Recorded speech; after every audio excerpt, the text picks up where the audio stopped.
Berita Nasional. Saya juga sudah tersambung bersama founder Football Institute, Pak Budi Setiawan yang sudah bersama kita.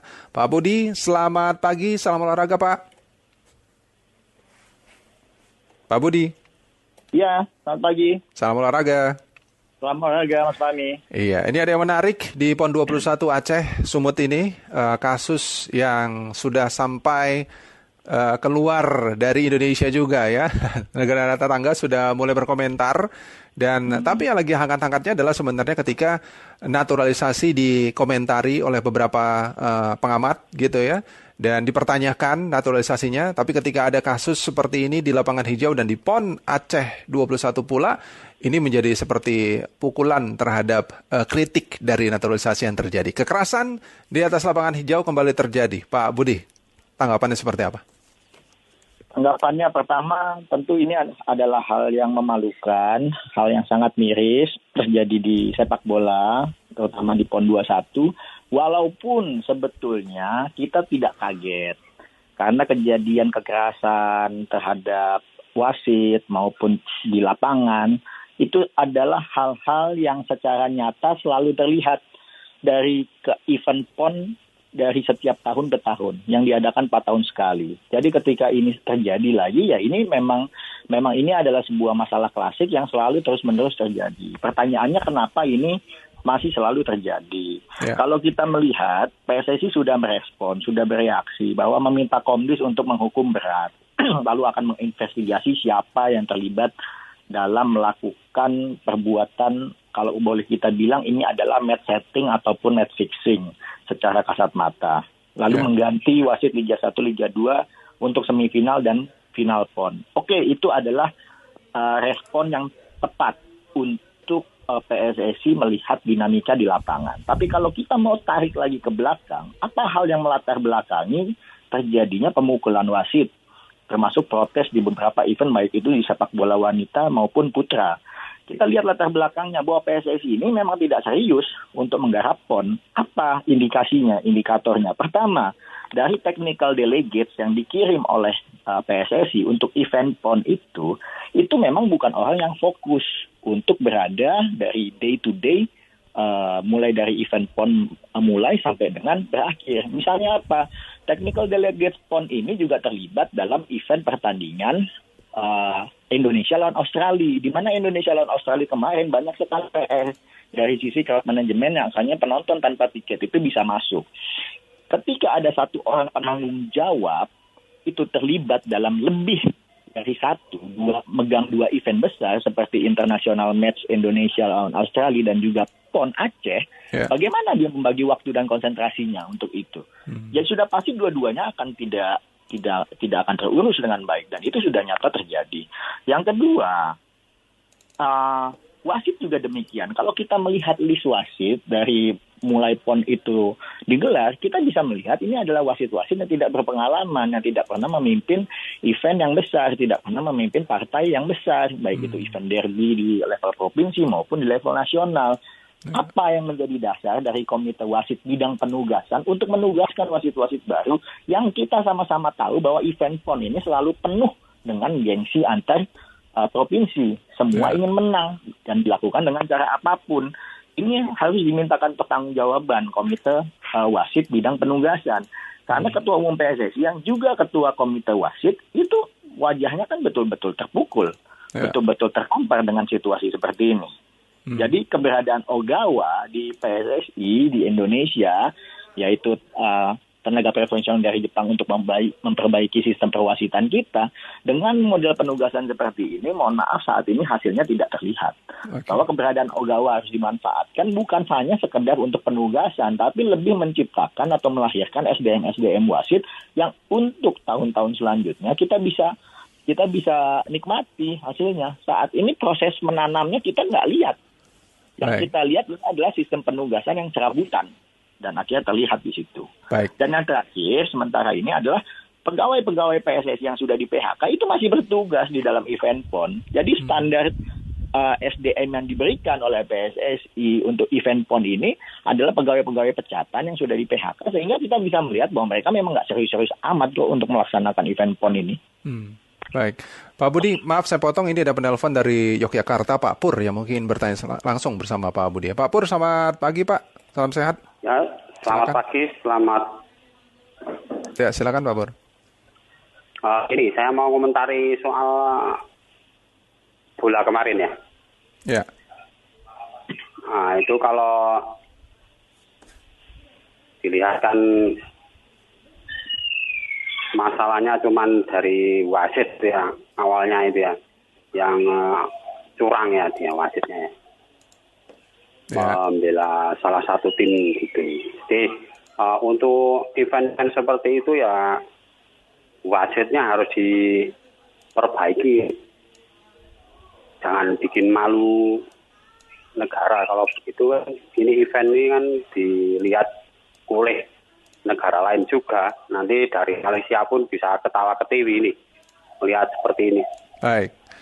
Ya. Baik, itu saja Pak Pur. Ya. Ya, terima kasih Pak Pur.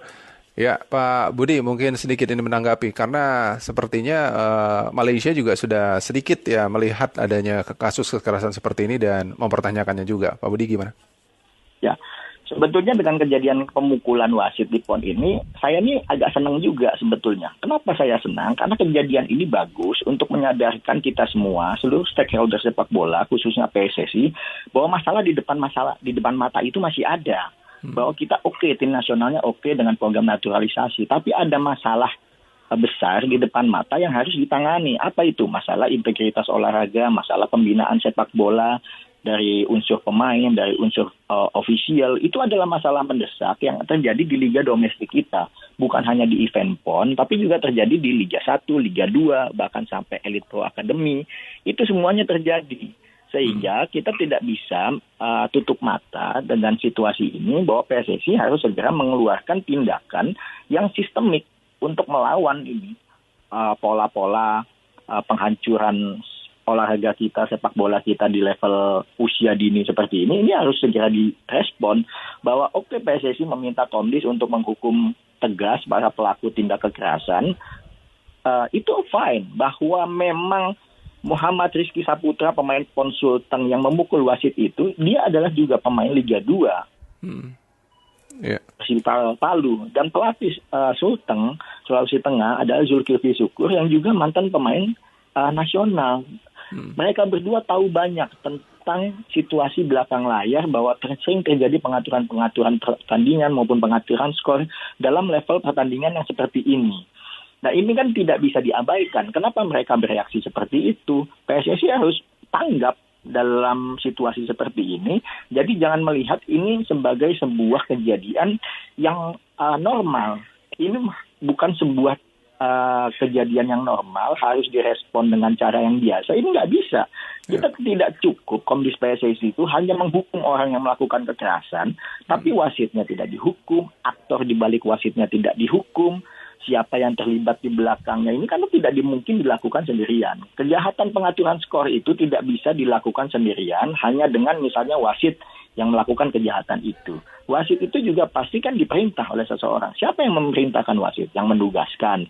Yang mendugaskan apakah menerima orderan dari pihak luar atau pihak tertentu? Ini kan juga panjang rentetannya. Jadi ketika misalnya PSSI nanti akan mengentertain publik dengan menghukum pemain yang memukul, wasit yang bertugas, itu fine, tidak masalah. Tapi jangan lupa bahwa masih ada situasi di belakang layar, ini yang harus diselesaikan. Kalau enggak, ke depan, baik di Liga 1, Liga 2, apapun kompetisi usia muda lainnya, kita akan selalu menemukan masalah hal yang sama, kasus yang sama, yaitu masalah integritas sepak bola, di mana pemain tidak menghargai wasit, karena wasit sudah terindikasi tidak akan bermain fair terhadap siapapun yang bermain. Baik, jadi sutradaranya harus dihukum ya, bukan pemainnya aja. Kita ke telepon dulu Pak ya. Sebentar, ini ada Pak John di Bengkulu. Pak John, selamat pagi Pak John. Selamat pagi, Bang Fahmi. Silakan Pak John. Ya, selamat pagi juga narasumber. Selamat pagi juga Pak narasumber. Selamat pagi Pak. Iya, kalau saya minta maaf, 1000 maaf ya ini. Kalau saya agak berbeda kalau saya ya. Kalau saya berpendapat wasit itu memang harus dikasih pembelajaran. Kadang-kadang ya benar-benar dirugikan satu tim yang mestinya kartu kuning nggak kartu kuning, yang pelanggaran dia pura-pura nggak lihat, kadang-kadang yang seharusnya penalti dia nggak penalti, di semua tim, bukan di Indonesia saja. Harus dikasih pembelajaran, bagus itu kalau saya setuju. Baik. Minta maaf ya, minta maaf lagi semuanya. Ya.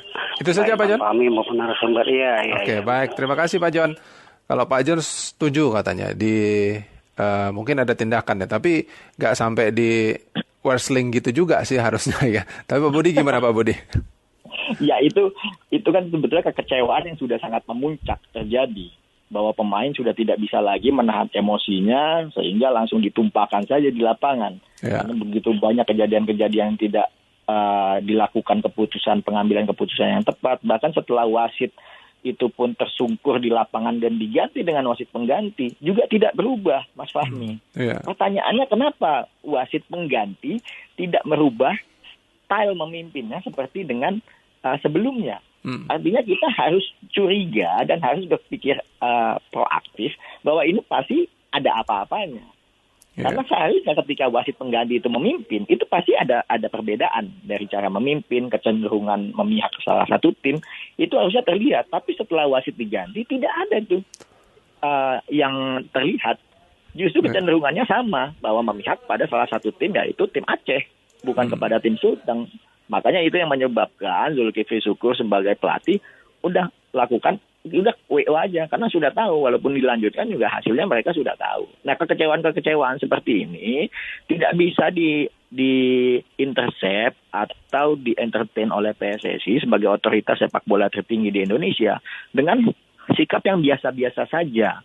Harus dilakukan investigasi mendasar, harus dilakukan investigasi menyeluruh, libatkan bahkan kalau bisa Satgas Anti Mafia Bola PSSI yang dipimpin oleh Pak Marwara Sirait, libatkan juga tim mafia bola Polri yang sudah memang bekerja sama dengan PSSI, harus dilibatkan karena ini adalah sebuah momentum di mana ini terjadinya ada di level PON yang melibatkan, ini adalah event negara. Jadi pintu masuknya ini sudah cukup, syarat masuknya sudah cukup untuk dilakukan mitigasi, penyelidikan dan penyidikan. Ya. Jadi emang benar-benar ini kasus bisa dilihat dari dua sisi ya. Bagusnya jadi pusat perhatian tentunya untuk PSSI sendiri memperhatikan bolanya seperti apa. Nggak bagusnya ya mungkin banyak yang mengatakan bahwasannya gimana ini Indonesia mau mengambil bibit-bibit dari awal yang harus memakai ya katakanlah anak-anak Indonesia sendiri yang mengisi timnas kita dan masih mempertanyakan naturalisasi yang terjadi sampai dengan saat ini. Tapi gini, Pak Budi. Kita kan ini menarik ya. Kemarin baru saja ada pembahasan bahwasannya naturalisasi dipertanyakan oleh beberapa orang gitu ya. Bahkan sampai mengatakan itu seperti pinjaman saja gitu, pinjaman uang gitu kan. Kita minjam uang dari orang lain, terus nanti kita harus bayar suatu saat nanti. Padahal ketika saya mewawancarai salah satu pengamat bola juga mengatakan bahwasannya naturalisasi ini sebenarnya bagus untuk mencari menjadi contoh role model gitu bagi pemain-pemain yang di daerah maupun Liga 1, Liga 2 maupun Liga 1 tentunya ya untuk menjadi bisa masuk ke timnas dan mencapai tujuan kita. Apalagi peluang kita di depan mata untuk ikut berkompetisi di Piala Dunia kan cukup besar sebenarnya kalau kita terus tetap survive sampai dengan saat ini. Tapi kalau masih dipertanyakan, masih dikritik, masih dengan segala macam gitu, sementara pemain naturalisasi juga berjuang dengan mampunya gitu, dengan sekuat tenaga. Tapi masih saja ada pro dan kontra yang terjadi. Pak Budi melihatnya seperti apa? Ya kita bisa pahami orang-orang yang tidak setuju dengan naturalisasi ini adalah orang yang tidak memiliki kesempatan atau orang yang mewakili kelompok bahwa ancaman terhadap anak-anak Indonesia untuk masuk timnas akan semakin tipis. Oke, memang itu terjadi. Tapi kalau kita melihat sekarang realitanya, kenapa kita pakai naturalisasi? Ini bukan sekedar masalah kualitas pemain. Kualitas pemain itu dibentuk melalui apa? Kan melalui etos. Yang membedakan pemain Indonesia dengan pemain yang sudah abroad di luar, menurut saya ini adalah etos, adalah disiplin. Bahwa pemain kita di liga kita itu tidak terlatih untuk disiplin. Ya. Yang bisa mengimbangi seluruh pemain naturalisasi kita di lapangan kemarin itu satu-satunya hanya Rizky Ridho. Dia tahu dia masih ada gap dengan Jay Izes, dengan Elkan, dengan Hapner, dengan Nathan. Tapi dia berusaha mengejar ketertinggalan itu. Dia nggak menyerah untuk dia bisa mengambil posisi tim inti di belakang. Dan itu dibuktikan oleh Rizky Ridho. Tidak semua pemain Indonesia itu memiliki etos kerja, disiplin, semangat, passion seperti Rizky Ridho itu nggak ada. Itulah yang kurang dari pemain kita. Kenapa itu tidak terbentuk di kualitas liga kita? Karena itu tadi, karena integritas kewibawaan sepak bola di Indonesia, baik itu kualitas kompetisinya, turnamennya, ini sudah sistemik. Sudah sistemik dirusak oleh yang namanya match fixing, yang namanya match setting, sehingga tidak ada rasa penghormatan terhadap wasit yang memimpin pertandingan, terhadap ofisial lawan, terhadap pemain lawan. Semua kepalanya sudah saling menuduh ketika dalam misalnya event PON seperti ini, semua udah saling tuduh. Oh, si ini udah dibantu wasit, oh yang si ini udah di backup sama pengurus PSSI si ini, oh yang ini udah dibantu sama orang ini. Pikiran-pikiran itu yang selalu memenuhi benak para pemain kita, official kita ketika dalam event-event seperti ini. Dan jadi, ini bukan hanya terjadi di level PON, di Liga 1, Liga 2 itu semua kayak begitu. Jadi ini PR beratnya PSSI adalah menghilangkan kecurigaan-kecurigaan seperti itu, walaupun misalnya sudah ada VAR. Baik. Pak Budi, maaf saya potong, ini ada Pak Max di Jayapura yang sudah bergabung bersama kita. Pak Max, selamat siang ya waktu Papua. Silakan Pak Max. Ya, selamat siang waktu Papua, selamat pagi waktu Indonesia Barat. Ya, silakan Pak Max. Baik, terima kasih. Halo. Ya, silakan Pak. Halo. Ya, saya setuju sekali dengan apa yang disampaikan tadi tentang kinerja wasit di Indonesia saat ini, terutama yang bekerja sama di latar belakang ya. Ini sangat-sangat tidak relevan bagi bangsa kita. Sehingga kita boleh lihat sekarang perkembangan sepak bola Indonesia itu sudah khususnya orang Indonesia sendiri, orang Indonesia asli.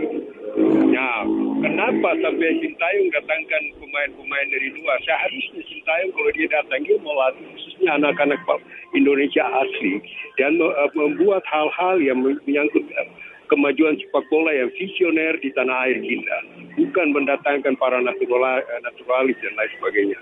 Nah, kenapa sampai itu terjadi? Ya karena itulah tadi keadaan perwasitan di Indonesia ini sama sekali bobrok dan tidak menghargai perjuangan sepak bola itu sendiri. Terima kasih, selamat pagi. Baik, terima kasih Pak Max. Pak Budi, bagaimana? Mungkin ini dikatakan bahwasannya sangat bobrok sekali ya kualitas dari wasit yang ada di Indonesia. Silakan Pak. Ya, jadi saya ingin mengingatkan kepada PSSI bahwa keberadaan Ogawa, personel dari Jepang, untuk membantu PSSI di bidang perwasitan itu, kita harus bicara untuk masa depan, bukan untuk masa kini. Ya. Karena itu adalah kepentingan kita itu adalah untuk investasi di masa depan. Kita membutuhkan orang, instruktur seperti Ogawa, untuk melahirkan banyak sekali wasit-wasit yang memiliki integritas, yang memiliki pengetahuan terhadap law of the game, memiliki pengalaman seperti layaknya wasit-wasit di Asia dan Eropa. Itu prioritasnya, bukan untuk penugasan, karena penugasan itu sifatnya nowadays, saat ini. Itu kita nggak bisa mengkatrol SDM wasit yang memang angkanya itu sudah misalnya angkanya itu 6 ini. Keberadaan Ogawa itu tidak akan bisa mengkatrol mereka menjadi nilai 9 atau 10. Mereka hanya bisa dikatrol maksimal itu di angka 7 sampai 7,5. Dan itu karena udah faktor usia. Nah, ini ke depannya nggak boleh lagi Ogawa terlalu berpikir untuk tentang penugasan saja, itu nggak bisa. Kita harus manfaatkan dia di sisa waktu sampai dengan 2027. Bagaimana tahun 2027 ini ada 50 wasit elit Indonesia yang bisa masuk, misalnya mendapatkan lisensi wasit FIFA atau AFC. Berapa jumlahnya? KPI-nya kan di situ. Bukan saat ini, tapi sudah hampir 2 tahun Ogawa ada di Indonesia. Kita melakukan refleksi nih ke belakang nih. Sudah berapa peningkatan wasit FIFA kita? Sudah berapa asisten wasit kita yang mendapatkan lisensi AFC? Itu belum terbuka saat ini oleh PSSI. Sehingga penting bagi kita semua mengkritisi kinerja PSSI bahwa kita harus ramaikan, viralkan terus aja nih semua nih kejadian-kejadian sepak bola di tanah air, mulai dari level kampung, usia muda segala macam. Karena seperti yang ada gium di Indonesia, Mas Fahmi. No viral, no justice. Jadi kalau nggak viral, kita semua akan tutup mata. Kita akan memandang itu bukan persoalan yang penting. Kalau memang ini mau dibuat PSSI konsen terhadap masalah kewasitan dan integritas olahraga, kita ramaikan. Kita viralkan semua kejadian-kejadian aneh, keajaiban dunia sepak bola itu semuanya ada di Indonesia kok. Iya. Berarti beruntunglah kemarin sempat tertangkap kamera ya. Kalau nggak viral bahaya nanti ini ya. Bahaya. Baik kalau gitu Pak Budi, terima kasih sudah berbagi informasinya kepada pendengar Pro 3. Kita doakan yang terbaik untuk sepak bola Indonesia. Selamat pagi Pak Budi, salam sehat, salam olahraga.